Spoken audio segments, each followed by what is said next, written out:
Hello everyone. So we got another busy week. Hopefully the lighting's okay. I had to change my angle. This week what we are going to do, we have a little mix of everything. So we have one circuit, we have one 100 challenge, and one deck of cards workout. Okay, so wanted to incorporate everything this week, hit on all the different types of workouts that I usually put together. We'll start off. Workout one is a circuit. So just to go through a circuit again, you're gonna have 4 exercises in group 1 and 4 exercises in group 2. You're gonna start with group 1. You're gonna run through exercise 1, 2, 3, 4, back up to the top, 1, 2, 3, 4, back up to the top, 1, 2, 3, 4, back up to the top, 1, 2, 3, 4. So you're gonna run through those 4 exercises 4 times, 16 exercises total for group 1, 45 seconds per exercise. Okay, so obviously try and keep your rest to a minimum, but safety is obviously of the utmost importance, not speed. So technique, form, way more important than speed. Make sure you are watching and ensuring that you're doing it in a safe way. Whenever you do rest, make sure you jot that down, make a note of it, so that next time you can try and improve on that. All right, so I'm gonna start in group 1.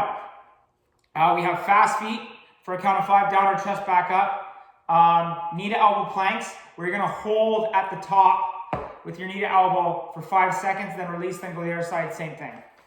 Bicycle abs and skater strides. Okay, so start off, fast feet, we know this one. You just quick feet, down to your chest, back up. So 1, 2, 3, 4, 5, down to your chest, back up, 1, 2, 3, 4, 5, down to your chest, back up. All right, and continuous. Okay, so nothing really spectacular there. Just keep you moving. Next one, knee to elbow planks with a hold at the top for 5 seconds. So again, on your planks, get those fingers spread out wide. You're gonna get the hands underneath your shoulders, and you're gonna push mid-hand. Okay, core tight. I've explained that in other videos. Shoulder blades back, like you're holding a tennis ball between your shoulder blades. Get into your good plank position. Okay, so what you're gonna do is, now that you've got that, drive those elbows in slightly to create some torque. All right, now you should feel extremely tight in your upper body. You're gonna bring that knee right to the elbow. 1, 2, 3, 4, 5, release, other side. 1, 2, 3, 4, 5, release, back. 1, 2, 3, 4, 5, release. 1, 2, 3, 4, 5, release. And you just continue that for 45 seconds. Okay, make sure your hips don't drop, make sure your butt isn't up. Get that good plank position. Okay, next is a bicycle ab. You're on your back. You're gonna bring the opposite elbow to opposite knee. So if I'm doing right elbow, it's gonna go to left knee. All right, so it's something like this. Okay, just like you're on your bicycle with your legs, and then you're driving that opposite elbow to the opposite knee. Okay.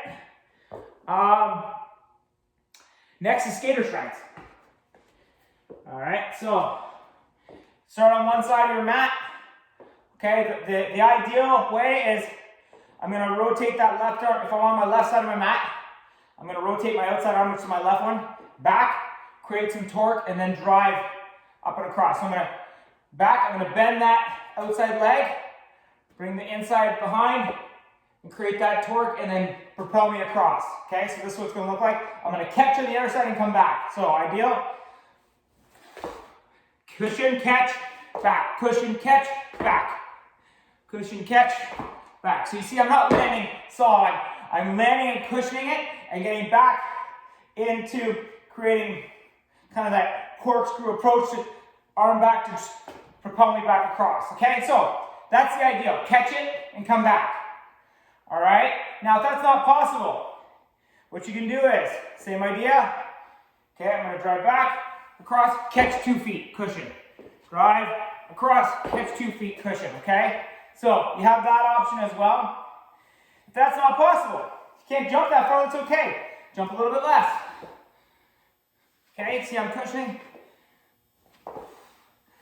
Okay, if that's not possible, if you don't like jumping, if it's hard on your knees, you're gonna take a big step, curtsy lunge, big step, curtsy lunge, same thing with your upper body, you're gonna drive that arm back and across. Okay, so you have some options there. Ideal is the skater stride where you catch and that usually to drive back across. Okay, so that's group one. We had fast feet for a count of 5 down to your chest and back up. We had knee to elbow planks with a hold at the top on each side for 5 seconds for a count of 5. We had bicycle abs and we had skater strides. Okay, so that's group one. Group two, we're going to do squat walks forward and back, up and down planks, alternating T-stands, and blast off push-ups. Okay, so with this one, squat walks. The big thing with squat walks, I'm going to go this way on my mat just so you can see on the side view. So everybody's a little bit different. I'm roughly shoulder width apart, toes slightly pointed out.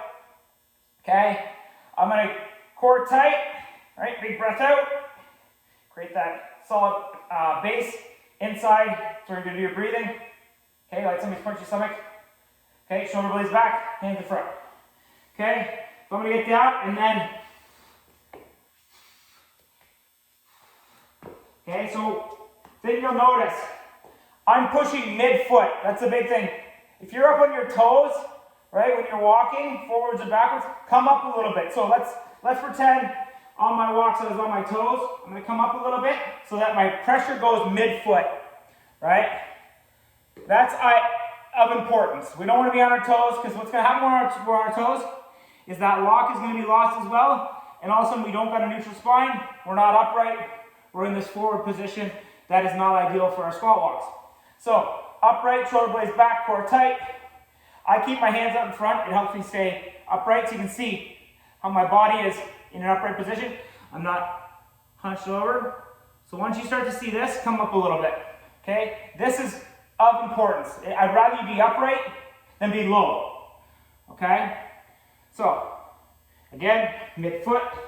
I'm not on my toes. Mid-foot the whole time. I can receive. I'm going to receive walking backwards on my on the front pat of my foot, but I'm going to push mid-foot as I go back. Right? So if you never get to that mid-foot, then you know you got to come up. Okay? So ideally 5 squat walks forward, 5 squat walks back. If you don't have it, just use your mat as an ideal length. So 3, I think it'll be about 3 forward, 3 back. Okay? Staying low the whole time. You're just staying low, walking forwards and back the whole time. Next is an up and down plank. Okay, so again, fingers spread out wide, hands underneath your shoulders, core tight, shoulder blades back, drive those elbows in slightly, create that torque, get those feet up, good plank position. Okay, we don't want our butts up, no butts down. Okay, good plank. Now, if I decide to go down with my left, I'm going to come up with my left, so I'm going to go down with the left, then up with the left, and then I'm going to go down with the right, up with the right. Down with the left, up with the left, down with the right, up with the right. Okay? So, alternate your sides you go down with, but the arm that goes down is then going to be the arm that comes up first. Okay? So, up and down planks, alternate that arm. That is your second exercise. Alright, third is an alternating T-stand. So, big thing about a T-stand, again, you're going to want to go a little bit closer with your feet because you get out wide and you try and do a T-stand, it'll throw you off balance. So get a little closer to your feet, probably just inside shoulder width. So you can see here. All right, you see how close my feet are? It's a straight line with my hips. Okay, so core tight, shoulder blades back again. All right, and you're gonna go whatever leg you choose. Oh, before we start, foot pressure is vital in this exercise. This is how you can tell if you have good foot pressure or you're not applying mid-foot pressure with the big toe locked in back heel, because what will happen is you'll feel it. Once you lift that one foot and you go to do your T-stand, if you feel that movement, this movement here, you haven't locked in that foot well enough. Okay? Obviously, balance is taken into consideration, but for the most part, you'll tell if I get a good base, a good platform, everything else is going to go with it a lot easier. So big toe, back heel locked in, mid-foot pressure. Okay, get that locked in. And down. Back up. And then switch feet.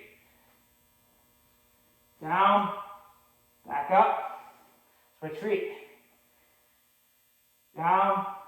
Back up. Switch feet. So keep switching feet. The reason we alternate is because then it makes you have to really think about that foot pressure, right? You can't just lock that one foot in perfectly and then put it on autopilot for 5 reps. You've got it every time you're switching back, so you really got to think about locking that big toe in, get that claw with my toes, claw it into the ground, back heel, right, and then I go. Because if you don't, you're going to have nothing. You're going to have individual pieces working, which again we've discussed. That's when injury will happen. That's when instability will happen. That's when ankle cave or knee cave will occur. A lot of times it's that foot placement. So again, don't rush it. It's not a speed exercise here. Big thing, get that foot locked in, and then when you go, you're all ready to roll. The other thing to keep in mind too, only go as low as you feel yourself starting to lose that lock. So, right, shoulder blades back, what I call that lock. You're holding that tennis ball between your shoulder blades. If I can keep it the whole time, perfect. Once I start to lose it, that's when I come back up. Okay, so I screw myself off the outside. So, only go as low as you safely can without that forward hunch, right? Shoulder blades back, neutral spine. Only go as low as that's going to be occurring. All right, last one, blast off push-ups. Again, hands, fingers spread out wide. All right, get that good base. Hands underneath your shoulders, pushing mid-hand, right? Remember pushing mid-hand. Core tight, shoulder blades back. Drive those elbows in slightly, get into your plank position. Okay? You're going to drive back, down to that push-up. Back, down to the push-up. Back, down to the push-up. Okay? So, if you want to do it on your knees, here's the alternative. Same idea. Get a good, keep those toes locked down at all times. All right? Good plank position. Drive back, down, back, down. Okay, so same thing applies as you would the original push-up I did. The only thing is when you get on your knees, make sure you're in that good plank position, your toes are locked down. Okay, so that's your blast off push-ups. Just to go over group 2 again, you had your squat walks forward and back. You had your up and down planks. You had your alternating T-stands, and you had your blast off push-ups. All right, so have a good workout. If you have any questions, let me know.